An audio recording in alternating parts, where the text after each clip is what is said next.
बेटा आज का जो टॉपिक है 7.6.1 predicting the extent of a reaction. इसमें हम लोग क्या पढ़ेंगे उसके बारे में देखते हैं। The numerical value of the equilibrium constant for a reaction indicates the extent of the reaction. Numerical value मान लो केसी का कितना वैल्यूज आएगा, जैसे यहाँ पे केसी का वैल्यू है 10⁻3। तो पहला पॉइंट है जो numerical value of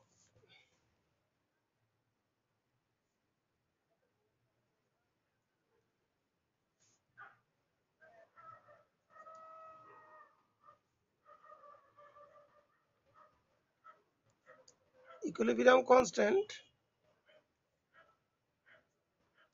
indicates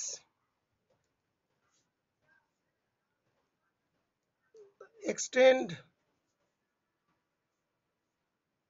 of a reaction।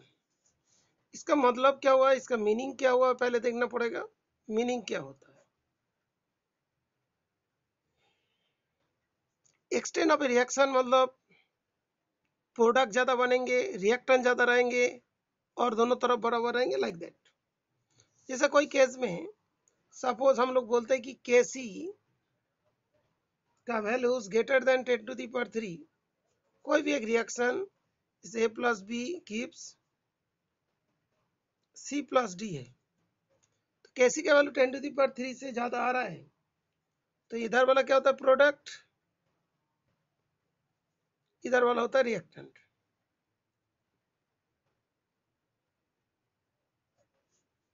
तो कैसी आ गया 10⁻3, देयरफॉर प्रोडक्ट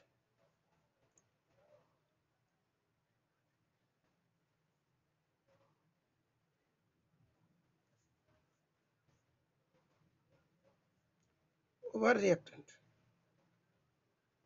तो दैट मीन्स कोई सी का इक्विलिब्रियम कांस्टेंट का वैल्यू 10⁻3 से ज्यादा है, दैट मीन्स उस केस में प्रोडक्ट ज्यादा होगा, रिएक्टेंट कम होंगे।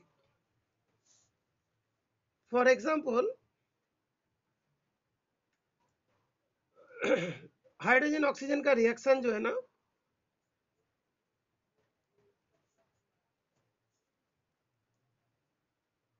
H2O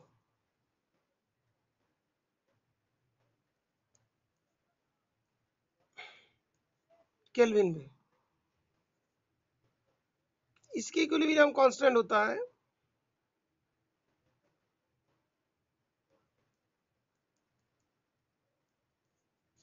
ये तो जानते इक्विलिब्रियम कांस्टेंट क्या होता है, ये वाला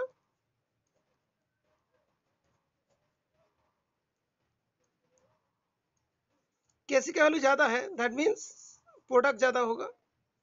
केसी इतना है,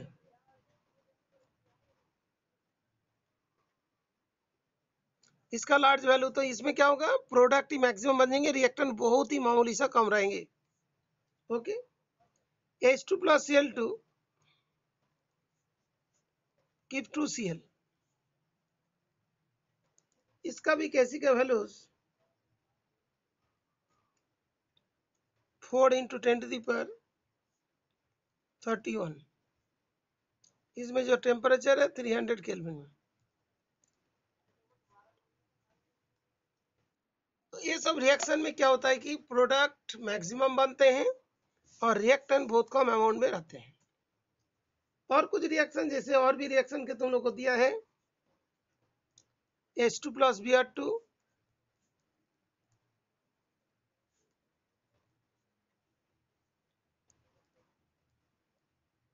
at 300 केल्विन,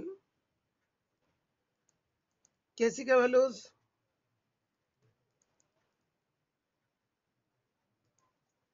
तो क्या बोला गया था 10⁻3 से ज्यादा होगा तो प्रोडक्ट ही ज्यादा बनेंगे।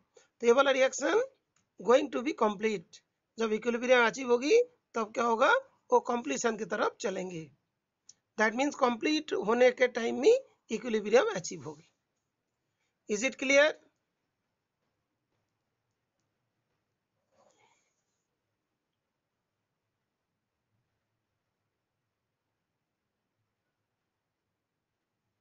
तो इसका मतलब most of the reactant product में कन्वर्ट होने के बाद इक्विलिब्रियम में पहुंचेंगे। ओके बेटा, लेकिन कोई कोई रिएक्शंस होते हैं जिस केस में Kc is less than 10 to the power -3, ये कौन सा था 10 to the power 3, less than -3 है, तो उस केस में क्या होगा देखो 10 टू द पावर -3 Kc का वैल्यू मतलब क्या होगा, Kc 10 टू द पावर -3 1 मतलब 1000 C इंटू D, इसका मतलब 1000 प्रोडक्ट होगा तो रिएक्टेंट ओनली एक होंगे, दैट इज प्रोडक्ट एक होंगे तो रिएक्टेंट कितना होगा 1000 होंगे। तो इस केस में क्या होगा, जो रिएक्शन कंप्लीट नहीं होगा, रिएक्शन कंप्लीट नहीं होगा, प्रोडक्ट कम हो रहा है, रिएक्टेंट ज्यादा बचा है, तो इसके मतलब here reactant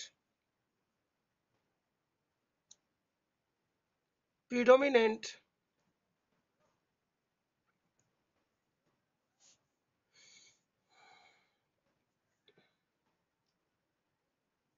over product means reactance large amount में होगा,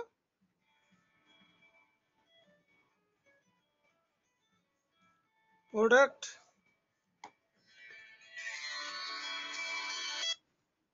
हेलो गुड इवनिंग,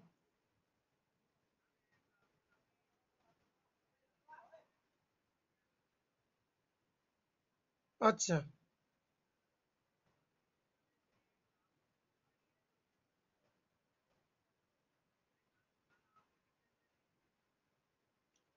कल तो लिंक नहीं था, कल तो था पहले दे दिया था उन लोग को, 10 साढ़े 10 बजे खत्म हुआ था।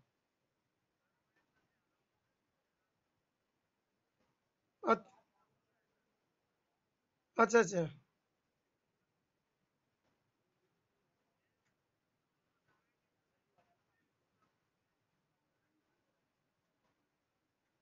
किसके? हम्म, आज कोई लिंक नहीं है, आज लिंक नहीं, ठीक है। हम्म,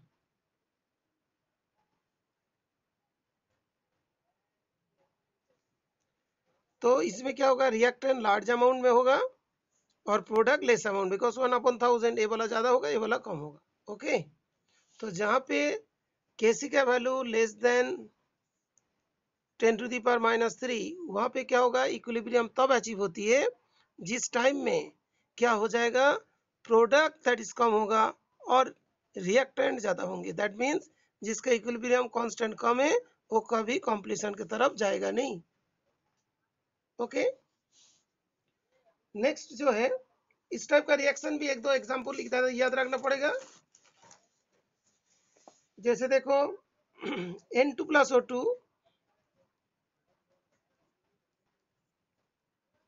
gives to NO, इसका Kc का वैल्यूज होता है 4.1 × 10⁻48। ये वाला जब मान लो कि रिएक्शन इक्विलिब्रियम में जाएगा, उसमें मोस्ट ऑफ द रिएक्टेंट बचेगा, प्रोडक्ट बहुत ही कम बचेंगे। दूसरा एक पार्ट होता है कि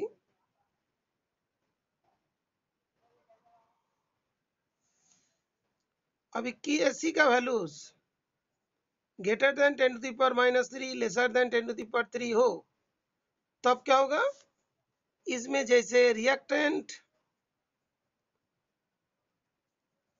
एंड प्रोडक्ट दोनों क्या होगा, इक्वल अमाउंट्स में होगा, दोनों इक्वल अमाउंट्स में होंगे, नियर अबाउट, दोनों ही प्रीडोमिनेट करेगा। जैसे देखोगे H2 + I2 gives to HI at 700 Kelvin, इसका Kc कितना है 57, इसका Kc का वैल्यू 57 है, दैट मीन्स जब इक्विलिब्रियम अचीव होगा उसमें क्या होगा, रिएक्टेंट प्रोडक्ट दोनों का कॉन्सेंट्रेशन नियर अबाउट बराबर होंगे। तो तुम लोग का थोड़ा सा ध्यान रखना पड़ेगा, इस टाइप का एक रिएक्शन ध्यान रखें और इस टाइप का एक रिएक्शन ध्यान रखें और इस टाइप का एक रिएक्शन ध्यान रखें, ओके बेटा। फिर जिन लोग अभी अभी ज्वाइन किया उन लोग को और एक बार हम बताएंगे, ओके। तो ये जो टॉपिक हम लोग बता रहे हैं, ये टॉपिक जो था इसके बारे में था, predicting extent of a reaction, okay बेटा। Predicting extend. तो इसका देखो छोटा सा ग्राफ टाइप का दिया गया, एक्सट्रीमली लार्ज होगा, reaction precedes almost two completion, reaction आगे बढ़ते जाएंगे, कंप्लीट होने लगेगा। और जब मतलब बहुत कम होंगे, 10⁻³ से कम होगा, रिएक्शन हार्डली प्रोसीड्स, क्या होगा, नेग्लिजिबल। ठीक है बेटा। अच्छा, ये वाला क्या है, एक्सट्रीमली लार्ज, रिएक्शन काफी रेट में आगे बढ़ेंगे, और इसमें क्या रिएक्शन रेट स्लो होगा, और दोनों बराबर के हैं, इसके बीच में है, both reactant product are present at equilibrium. जब इक्विलिब्रियम अचीव हुआ, रिएक्टेंट प्रोडक्ट ज्यादा रहे, और इसमें जब इक्विलिब्रियम अचीव होगा उसमें प्रोडक्ट ज्यादा होगा। यहाँ पे इक्विलिब्रियम के टाइम में क्या होगा, रिएक्टेंट ज्यादा होंगे। Okay, is it clear to you? Okay, फिर